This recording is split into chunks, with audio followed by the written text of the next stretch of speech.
우리는 계속 사사 기드온의 이야기를 살펴보고 있는데요. 기드온은 우리처럼 매우 평범한 사람이에요. 우리와 아주 닮아 있는 사람입니다. 자신감도 좀 없고요. 자존감도 낮고 겁도 많고 의심도 많습니다. 아마 이렇게 하나님께서 반주를 한번 배워봐라 이렇게 얘기를 하셔도 못하실 분들이 상당히 많으실 거예요. 기드온처럼 아마 비슷한 성향을 가지신 분들이 많을 거예요. 하나님을 만나는 체험도 하고 눈앞에 나타난 기적을 두 눈으로 보고 하나님의 말씀을 직접 들었지만 여전히 믿음도 약하고 이 사명 앞에서는 늘 주저주저 하는 사람이 바로 기드온이었습니다. 더디게 성장하고 있지만 이 기대만큼 빨리 성장하지도 않아요. 쉽게 변하지도 않습니다. 기드온을 묵상하다 보면 마치 내 자신을 보는 것 같아서 오히려 정이 가는 사람이 기드온이에요. 그만큼 평범한 사람이고요. 하나님은 큰 용사라고 하셨지만 그렇게 뛰어난 인물도 아니고 대단한 믿음의 소유자도 아닙니다. 그런 그가 하나님의 손에 들려 크게 쓰임을 받아요. 자, 기드온은 군대를 모아서 하룻이라는 곳에 진을 쳤습니다. 1절 말씀을 우리 같이 읽어보겠습니다. 시작. 여룻발이라 하는 기드온과 그를 따르는 모든 백성이 일찍 일어나 하룻샘 곁에 진을 쳤고 미디안의 진영은 그들의 북쪽이요 모레산 앞 골짜기에 있었더라. 하룻샘 곁에 진을 쳤다고 이 지명이 나와 있는데요. 이 하룻이라고 하는 이 지명 히브리어 단어의 뜻이 뭐냐면 떨림, 두려움이라고 하는 뜻이에요. 기드온을 비롯한 이스라엘 백성들의 심경을 아주 잘 보여주는 지명이죠. 폭풍 전야 같은 이 순간 기드온을 비롯해서 이스라엘 백성들이 얼마나 두려움에 떨고 있을지 충분히 상상해 갑니다. 자, 이스라엘은 4개 지파에서 기드온과 함께 미디안과 싸우겠다고 모인 사람들의 숫자가 32,000명이었어요. 그런데 지금 미디안 사람들의 숫자는 얼마나 될까요? 미디안 사람들은 13만 5천 명이 모여 있습니다. 13만 5천 대 3만 2천이에요. 숫자적으로 엄청난 열세죠. 거의 4.5대 1입니다. 여러분 같으면 지금 이 상황에 어떻게 해야 맞을까요? 어떻게 생각하세요? 이게 지금 될 싸움인가요? 이 상대가 되나요? 여러분 이럴 때는 전쟁을 할 게 아니라 어떻게 해서든지 조공을 바치더라도 미디안과 화친할 수 있도록 그렇게 최대한 전략을 짜야 되는 그런 타이밍 아닌가요? 아니면 시간을 좀 벌고 이스라엘의 나머지 지파의 도움을 요청해서 빨리 더 많은 이스라엘 백성들을 모아야 되는 그런 것 아닌가요? 지금 4개 지파에서만 모였으니까 숫자가 너무 작잖아요. 12지파에서 다 모아서 최대한 인원을 맞춰서 그래도 어느 정도 미디안과 대등한 숫자는 맞춰야 될 거 아니에요. 자, 이런 상황에서 근데 하나님의 말씀이 임해요. 2절 말씀을 같이 읽어보겠습니다. 시작. 여호와께서 기드온에게 이르시되 너를 따르는 백성이 너무 많은즉 내가 그들의 손에 미디안 사람들을 넘겨주지 아니하리니 이는 이스라엘이 나를 거슬러 스스로 자랑하기를 내 손이 나를 구원하였다 할까 함이라. 여러분 우리 눈에는 13만 5천을 상대하기에는 3만 2천이라는 숫자가 너무 적잖아요. 근데 이상하게도 하나님의 눈에는 뭐라고 말씀을 하세요? 이스라엘 백성들의 숫자가 어떻다고요? 너무 많다고 그래요. 너무 많다. 분명히 우리 눈에는 너무 적어요. 너무 적어. 싸울 수 없을 만큼 너무 적어요. 근데 하나님이 보실 때는 너무 많다는 거예요. 오히려 이스라엘 백성들의 숫자가 지금 너무 많아서 이들의 손에 미디안을 넘겨주시지 않겠다는 거예요. 여러분 우리는 이 말씀에서 아주 중요한 영적 원리를 몇 가지 발견할 수 있는데요. 자, 첫 번째, 이 2절의 말씀을 보면 전쟁의 승패를 누가 결정하느냐 하는 겁니다. 하나님께서 이렇게 말씀하세요. 내가 그들의 손에 미디안 사람을 넘겨주지 아니하리니. 자, 누가 넘겨주지 않겠다고 하시는 겁니까? 하나님께서요. 주어가 하나님이에요. 하나님께서 미디안 사람을 이스라엘의 손에 넘겨주실 수도 있고 넘겨주시지도 않을 수 있다라고 하는 이야기입니다. 우리 생각에는 이 군대의 크기에 따라서 이 결정이 될 것 같잖아요. 누가 더 잘 싸우느냐에 따라서 이 결정이 될 것 같잖아요. 그런데 성경은 그렇게 말씀하지 않아요. 하나님에 의해서 결정이 된다는 거예요. 하나님께서 미디안 사람을 이스라엘의 손에 넘겨주시면 누가 이기는 거예요? 이스라엘이 이기는 거예요. 하나님께서 이스라엘 사람을 미디안의 손에 넘겨주시면 누가 이기는 거예요? 미디안이 이기는 거라는 거예요.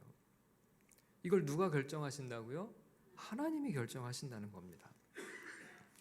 여러분, 우리 그리스도인들이 이걸 아는 게 너무 중요하죠. 많은 그리스도인들이 이걸 모르지는 않을 거예요. 분명히 머리로는 알고 있습니다. 그런데 실제 삶에서 문제에 부닥치게 되면 그새 깜빡 잊어버리고 말아요. 우리는 분명히 모든 주권이 하나님의 손에 있음을 알고 있죠. 모든 것은 하나님의 손에 있음을 우리는 너무나 잘 알고 있습니다. 우리가 초등학교에 입학해서 더하기 빼기를 배우지 않나요? 1 더하기 1은 2. 이건 참 쉬워요. 근데 갑자기 응용 문제가 나오면 헷갈려해요. 여러분, 이 세상 모든 주권이 하나님의 손에 있다는 걸 우리는 믿고 있고 알고 있어요. 그런데 막상 우리 인생의 실전 앞에 놓이게 되면 갑자기 문제 앞에서 눈이 캄캄해져요. 여러분, 미디안 사람은 13만 5천 명입니다. 이스라엘 사람들은 3만 2천 명이에요. 우리가 계산할 때는 이미 전쟁은 끝난 거예요. 이스라엘이 이길 답은 보이지 않아요? 딱 이 상황이 되면 우리는 생각합니다. 이스라엘이 졌네. 여러분, 이 순간 전쟁은 하나님의 손에 달려있다는 겁니까? 무엇에 달려있다는 겁니까? 우리가 머릿속으로는 분명하게 알고 있다고 했어요. 하나님의 손에 달려있다는 걸. 그런데 이 순간 이 숫자를 보고 답을 내려요. 이스라엘이 졌네. 여러분, 숫자는 중요하지 않아. 하나님이 이스라엘을 이기게 하신다면 숫자는 의미가 없어. 우리는 그 순간 그렇게 얘기할 수 있을까요? 우리 인생의 문제 앞에서. 정말 중요한 것은 하나님의 뜻이야. 이 상황은 아무것도 중요한 게 아니야. 여러분, 우리 교회에서 새로운 가족 지원협회라는 단체를 설립을 처음 준비할 때였어요. 우리 교회가 이제 막 개척한 지 2년이 조금 지나던 그런 시기였는데요. 여러분들이 제게 이렇게 말씀하셨어요. 아니, 우리 옆에 그 대형 교회는 사람도 많고 돈도 많은데 왜 우리처럼 이렇게 작은 교회가 그런 걸 해야 하나요? 그 교회에서 하면 안 되나요? 분명 그분들이 믿음들이 참 좋은 분들이었거든요. 근데 이렇게 실전 앞에 놓이게 되면 갑자기 살짝 헷갈리는 거예요. 돈이 많고 사람이 많은 곳에서 그 일을 해야지. 그 얘기는 뭐예요? 하나님이 하시는 것이 아니고 돈과 사람이 한다는 생각이죠. 비단 이런 상황뿐만이 아니죠. 우리가 만나는 많은 사건 속에서 우리 그리스도인들이 그렇게 잘못 문제를 풀어갈 때가 있다는 거예요. 우리가 이렇게 생각할 때가 얼마나 많은지 몰라요. 사람이 많으면 더 큰 일을 할 수 있다. 돈이 많으면 더 많은 일을 할 수 있다. 반대로 사람이 없어서 우린 뭘 못해. 우린 돈이 없어서 못해. 그래서 아무것도 안 하며 살아갈 때가 또 얼마나 많아요. 머리로는 모든 것이 하나님의 주권에 달려있다는 것을 믿고 있는데 모든 것은 하나님이 하시는 일이고 하나님의 손에 달려있다는 것을 알고 있는데 실제 삶의 문제 앞에서는 하나님을 너무 쉽게 잊어버려요. 그리고 눈앞에 보이는 조건에 따라 결정이 된다고 쉽게 판단하는 거죠. 그럼 지금 이스라엘과 미디안의 전쟁의 승패는 오로지 하나님의 손에 달려있다는 걸 성경은 보여줍니다. 하나님이 결정하시는 거예요. 미디안이 이길지 이스라엘이 이길지는 군대의 크기도 아니고 누가 리더인지도 아니고 오직 하나님의 결정에 달려져 있는 것이다. 바로 그걸 성경이 말씀하는 거죠. 여러분, 우리 인생에 있어서도 우리 그리스도인들은 결코 이걸 잊으면 안 돼요. 모든 것은 하나님의 손에 달려 있다. 진로의 문제, 사업의 문제, 자녀의 문제, 가정의 문제, 건강의 문제, 어떤 문제든지 우리는 최선을 다하지만 그 결과는 하나님의 손에 있다는 사실을 우리는 결코 잊으면 안 됩니다. 자, 그러면 우리 그리스도인들이 이 사실을 분명하게 믿고 있다는 걸 우리 자신이 어떻게 점검해 볼 수 있을까요? 리트머스 시험지 같은 점검 방법이 있어요. 그건 뭐냐면 자기 자신의 기도 생활을 보면 알 수 있습니다. 모든 것은 하나님의 손에 달려 있다. 여러분, 이걸 하나님의 절대 주권이라고 부를 수 있는데요. 하나님의 절대 주권을 믿는 사람들의 특징이 뭘까요? 그들은 바로 기도의 사람들이라는 거예요. 왜 그럴까요? 여러분, 모든 것이 하나님께 달려 있다는데 그걸 믿는데 어떻게 하나님께 기도하지 않을 수 있어요? 하나님의 손에 달려 있는 걸 아는 사람이 기도하지 않을 수 있다고요? 여러분, 출애굽한 이스라엘 백성들이 광야에서 아말렉과 전쟁을 벌이게 됩니다. 여호수아가 백성들을 이끌고 나가서 아말렉을 상대해요. 근데 이때 모세가 산 꼭대기로 올라가죠. 하나님의 지팡이를 손에 잡고 두 손을 번쩍 들어 하나님께 기도합니다. 자, 모세가 두 손을 들면 산 아래에서 이스라엘이 이겨요. 근데 너무 손이 피곤해서 손을 내리면 어떻게 돼요? 아말렉이 이겨요. 모세의 곁에서 아론과 훌이 저녁까지 모세의 팔이 내려오지 않도록 붙잡아줘서 결국에는 이스라엘이 이겼습니다. 여러분, 이 전쟁의 승패가 전쟁터에 있지 않았어요. 여러분, 이스라엘과 아말렉의 전쟁의 승패는 하나님의 손에 달려져 있었던 겁니다. 여러분, 모든 것은 하나님의 손에 있어요. 여러분, 우리가 그걸 확신한다면 나의 기도 생활을 점검해 보세요. 정말 하나님의 절대 주권을 믿고 있는지, 모든 것이 하나님의 손에 있음을 진정으로 믿고 있는지를 확인해 보세요. 내 인생도 하나님의 손에 달려 있는 겁니다. 나의 미래도 하나님의 손에 달려 있어요. 하나님께서 열어주시면 열리고 하나님께서 닫으시면 열 방법이 없죠. 그런데 기도는 바로 그 하늘 문을 여는 열쇠라고 성경이 말씀해요. 기도하지 않는 그리스도인보다 더 안타까운 일은 없습니다. 열쇠를 손에 쥐고도 그걸로 문을 열 수 있다는 걸 모르고 있으니 말이죠. 그 문을 열고 하나님께 우리의 인생을 맡겨드리시기 바라요. 하나님의 절대 주권을 믿고 늘 기도의 자리에서 승리하는 믿음의 삶이 다 되시기를 주님의 이름으로 축원합니다. 여러분, 2절 말씀을 다시 읽어보겠습니다. 2절입니다. 시작. 여호와께서 기드온에게 이르시되 너를 따르는 백성이 너무 많은즉 내가 그들의 손에 미디안 사람을 넘겨주지 아니하리니 이는 이스라엘이 나를 거슬러 스스로 자랑하기를 내 손이 나를 구원하였다 할까 함이니라. 여러분, 이 구절에서 깨닫는 두 번째 영적 원리가 있는데요. 교만하면 축복의 문이 닫힌다는 거예요. 하나님께서 기드온에게 뭐라고 말씀하시는가 하면 기드온을 따르는 백성인들이 너무 많아서 미디안을 넘겨주지 않을 것인데, 왜냐하면 싸움에 이겼을 때 기드온이 교만해져서 스스로 자랑하기를 내 손이 나를 구원하였다 할까 함이니라, 이렇게 말씀하셨어요. 여러분, 앞에서 하나님께서는 이 전쟁의 승패가 하나님의 손에 다 있음을 분명하게 말씀하셨죠. 그런데 지금 상황에서는 미디안을 이스라엘에 넘겨주지 않으시겠다는 거예요. 전쟁에서 이겼을 때 내가 잘나서 이긴 거구나 하고 착각할 수 있기 때문이라는 거예요. 우리는 하나님의 절대 주권을 믿으면서도 엉뚱하게 해석하고 생각하고 말할 때가 얼마나 많은지 몰라요. 여러분, 우리는 착각하지 말아야 돼요. 내가 잘해서 된 것이 하나도 아닙니다. 내가 수고해서 된 것도 아니에요. 물론 이 말이 내가 잘하지 않았다거나 또 내가 수고하지 않았다는 말은 아닙니다. 그러나 여러분, 우리가 잊지 말아야 하는 것이 있어요. 내가 잘한다고, 내가 수고한다고 해서 항상 우리가 바라는 결과가 나온다는 보장이 절대 없다는 거예요.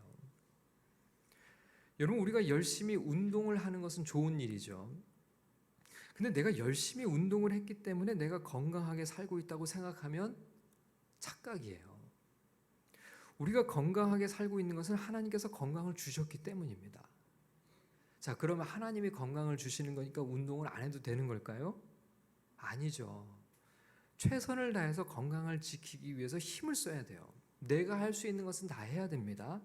그런데 착각하지 말라는 거예요. 스스로 자랑하기를 내 손이 나를 구원하였다 하지 말라는 겁니다. 열심히 운동하고 건강검진도 받고 건강에 좋지 않은 것을 멀리하고 잘 살피지만 우리가 잊지 말아야 하는 것은 이 건강을 주신 분은 하나님이라는 거예요. 우리 그리스도인들은 늘 누구만을 자랑해야 될까요? 하나님만을 자랑해야죠. 하나님을 항상 고백해야 됩니다. 하나님을 말하고 교만하지 말아야 돼요. 여러분요, 교만하면 축복의 문이 닫혀요. 하나님께서는 지금 이 상태에서는 미디안을 이스라엘의 손에 넘겨주지 않으실 거라고 하셨어요. 축복의 문이 열리지 않고 있어요. 여러분, 내 삶에 혹시 뭔가 보류된 문제들이 있나요? 하나님께서 내 손에 넘겨주시지 않고 있는 어떤 문제들이 있을 수 있어요. 여러분, 겸손하셔야 됩니다. 여러분, 우리는 자랑할 것이 없는 사람들이에요. 내가 한 것이 아니라 하나님이 하신 일인데 하나님만 자랑해야 되는데, 그렇게 하나님을 높이고 하나님이 하신 일을 인정하고 하나님을 말할 때 그때부터 막힌 것들이 열리기 시작해요. 보류된 문제에 하늘에서 승인이 떨어지는 거죠. 여러분, 가끔 TV를 보면 연예인들이 시상식에서 모든 영광을 하나님 아버지께 돌립니다 라고 하는 장면을 보죠. 여러분, 참 대단한 용기가 아닐 수 없어요. 많은 사람들 앞에서 방송에서 생방송 중에. 근데 여러분, 저는 우리들도 늘 그렇게 말할 수 있어야 된다고 생각합니다. 하나님을 믿지 않는 사람들 앞에서 용기를 내서 우리는 그렇게 말하는 훈련을 해야 돼요.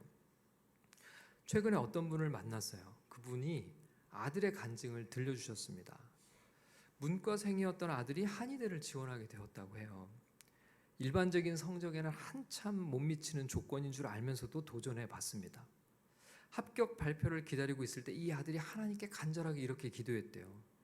제 힘으로는 이 학교에 갈 수 없습니다. 그걸 알고 있습니다. 그러나 하나님께서 허락해 주신다면 고등부 교사로 섬기면서 제가 받은 하나님의 은혜, 내가 만난 하나님을 전하겠습니다. 놀랍게도 여러 입시 상황이 전년도와 달라지면서 꼴찌로 합격을 했대요. 대기 1번으로. 근데 그 대기 1번도 작년 같으면 될 수 없는데 올해 갑자기 입시 여러 가지 요강이 변경이 되면서 올라간 거예요. 하나님께서 합격을 주셨다는 것을 인정하지 않을래야 않을 수 없었다는 거예요. 그래서 이 아들은 늘 입만 열면 내가 한 것이 아니고요, 하나님이 하신 일이라는 것을 입버릇처럼 말하고 다녔대요. 그 엄마도 마찬가지고요. 그리고 아들은 하나님께 기도드린 대로 7년째 고등부 교사로 섬기고 있대요. 이뿐만 아니라 대학부에서도 정말 열심히 섬기고 리더의 역할도 최선을 다해 감당하고 있다고 하는데요. 그렇게 하나님을 자랑하니까 하나님께서 계속 축복의 문을 열어주시는 거예요.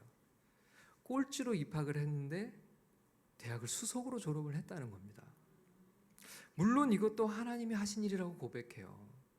지금은 공중보건의로 근무하고 있는데 금요일 밤이면 집으로 와서 주일 밤까지 대학부 리더로 고등부 교사로 섬기고 다시 근무지로 돌아간다는 그 청년의 이야기를 듣는데 제 마음까지 다 뜨거워지더라고요. 여러분, 스스로를 자랑하면 축복의 문이 닫히지만 하나님을 자랑하면 축복의 문이 열리는 줄 믿습니다. 그렇게 하나님만을 자랑하며 살아가는 믿음의 삶이 다 되시기를 주님의 이름으로 축원합니다. 기드온의 이야기를 통해 깨닫는 영적 원리 세 번째가 있어요. 내 힘을 뺄 때 하나님의 힘이 부어진다는 사실입니다. 하나님께서 기드온에게 싸우기 위해 모인 이스라엘 백성들의 숫자를 줄이라고 하세요. 여러분, 3절 말씀 함께 읽겠습니다. 시작. 이제 너는 백성의 귀에 외쳐 이르기를 누구든지 두려워 떠는 자는 길르앗산을 떠나 돌아가라 하라 하시니 이에 돌아간 백성이 2만 2천 명이요 남은 자가 10,000명이었더라. 백성들에게 누구든지 지금 두려워 떠는 사람들은 다 돌아가라고 외치게 했어요. 자, 그러자 그 말이 떨어지자 무섭게 돌아간 사람이 2만 2천 명이었어요. 여러분, 지금 이 상황에 말이 되는 일입니까? 지금 어떤 때요? 지금은 힘을 모아야 될 때지 힘을 뺄 때가 아니잖아요. 우리 생각에. 지금은 한 사람이라도 더 붙잡아 놓고 오히려 더 모아야 될 상황이지 지금 이럴 때가 아니지 않나요? 두려운 사람들은 다 돌아가라고요. 그랬더니 마치 기다렸다는 듯이 2만 2천 명이 가버렸어요. 여러분, 미디안은 13만 5천 명이라고 했어요. 이스라엘의 처음 군사들은 3만 2천이었습니다. 4.5대 1이었어요. 엄청난 수적 열세였는데 이제는 몇 명이 남았어요? 10,000명이 남았어요. 여러분, 4.5대 1에서 경쟁률이 이제는 13.5대 1이 됐어요. 절대적인 열세입니다. 그러면 이 상황에 사람들은 원망할지 몰라요. 하나님, 이 전쟁을 하라는 겁니까? 말라는 겁니까? 여러분, 이 순간 제일 집에 가고 싶었던 사람이 누굴까요? 기드온이겠죠. 기드온은 처음부터 두려워서 떨던 사람인데, 자, 그런데 더 가관이 앞에 또 펼쳐져요. 4절 말씀입니다.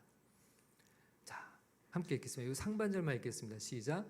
여호와께서 또 기드온에게 이르시되 백성이 아직도 많으니 그들을 인도하여 물가로 내려가라. 거기서 내가 너를 위하여 그들을 시험하리라. 내가 누구를 가리켜 내게 이르기를 이 사람이 너와 함께 가리라 하면 그는 너와 함께 갈 것이요. 네, 여기까지입니다. 자, 여기서도 하나님이 뭐라고 말씀하세요? 백성이 어떻다고요? 아직도 많으니. 여러분, 우리는 턱없이 모자란데 하나님은 아직도 많다고 말씀하세요. 하나님께서는요, 아직도 너희들의 힘이 너무 많다. 더 빼라.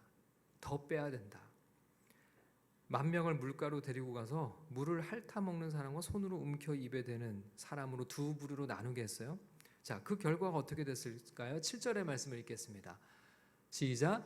여호와께서 기드온에게 이르시되 내가 이 물을 핥아 먹은 300명으로 너희를 구원하며 미디안을 내 손에 넘겨주리니 남은 백성은 각각 자기의 처소로 돌아갈 것이니라 하시니. 자, 최종적으로 몇 명이 남았어요? 300명이 남았어요. 9,700명이 또 떠나갔습니다. 그리고 딱 300명만 남아요. 여러분, 이제 하나님은요, 기드온의 힘을 완전히 빼버리셨어요. 자, 이제 하나님의 능력이 부어질 완전한 준비가 된 겁니다. 이 전쟁의 승패는 이미 하나님의 손에 달려 있다고 했어요. 그런 상황에서 이스라엘의 군사가 3만 명이든 30만 명이든 3,000명이든 300명이든 그것은 하나도 중요한 게 아니라는 거예요. 오히려 그 숫자 때문에 마치 자기들이 대단해서 이긴 것이냐 착각을 할 위험만 더 커지는 것이죠. 그래서 하나님은 기드온이 그런 착각을 하지 않도록 완전하게 힘을 빼게 하신 겁니다. 그러나 이 300명에게 하나님의 힘이 부어져요. 전쟁의 승리는 어떻게 됐을까요? 이스라엘이 대승을 거두게 되죠. 그야말로 대승을 거두게 됩니다. 하나님께서 오늘 우리에게 일하실 때도 마찬가지예요. 하나님의 능력을 구하면서 우리가 해야 하는 것이 하나 있어요. 그건 뭐냐면 힘을 빼는 일입니다. 하나님의 손에 들려 귀하게 쓰임받은 많은 이들의 간증을 한번 들어보세요. 공통점이 있어요. 하나님께서 먼저 힘을 빼게 하신 일입니다. 자신이 믿고 의지했던 것을 다 내려놓게 하시는 거예요. 그것이 건강일 수도 있고 재정일 수도 있어요. 그것이 무엇일지 모르겠지만 그 사람이 붙들고 있는 그것을 내려놓게 하세요. 실패를 통해서 힘을 빼게 하시기도 하고요. 질병을 통해 힘을 빼게 하시기도 합니다. 그러나 여러분, 힘을 뺀 후에 하나님의 힘이 부어지기 시작한다는 거예요. 그때는 내 힘으로는 절대로 할 수 없었던 일들이 일어나기 시작하는 겁니다. 하나님이 하셨음을 고백하지 않을 수 없게 하시는 거죠. 그렇지 않으면 내 힘으로 한 줄 아니까요. 내가 잘나서 한 줄 알고 교만해지니까요. 스스로를 자랑하고 하나님에게서 멀어질 위험이 있으니까요. 그래서 하나님은 그렇게 하시는 겁니다. 아직 우리 중에 어떤 사람은 너무 힘이 들어가 있어요. 어떤 사람은 힘을 빼는 것이 너무 두려울 수도 있어요. 어떤 사람은 여전히 힘을 모으려고 애를 쓰고 있어요. 그러나 여러분 꼭 기억하십시오. 당신의 힘으로 되는 것은 아무것도 없다는 사실 말입니다. 더 힘을 가져야 더 큰 일을 할 수 있다는 착각도 내려놔야 됩니다. 모든 것은 하나님의 손에 달려 있는 겁니다. 내 힘을 다 빼면 그때가 하나님의 힘이 부어지는 시작임을 기억하십시오. 그제서야 부인할 수 없이 하나님이 하신 일이라는 것을 알게 되고 하나님만을 자랑하는 사람이 되는 겁니다. 어찌 보면요, 우리는 여전히 너무 많은 것을 가지고 있어서 문제일 수 있어요. 손에 붙잡고 있는 것을 다 내려놓을 때 그때가 하나님이 일하실 때라는 사실을 잊지 마시길 바랍니다. 그렇게 하나님의 능력으로 살아가는 믿음의 삶이 다 되시기를 주님의 이름으로 축원합니다.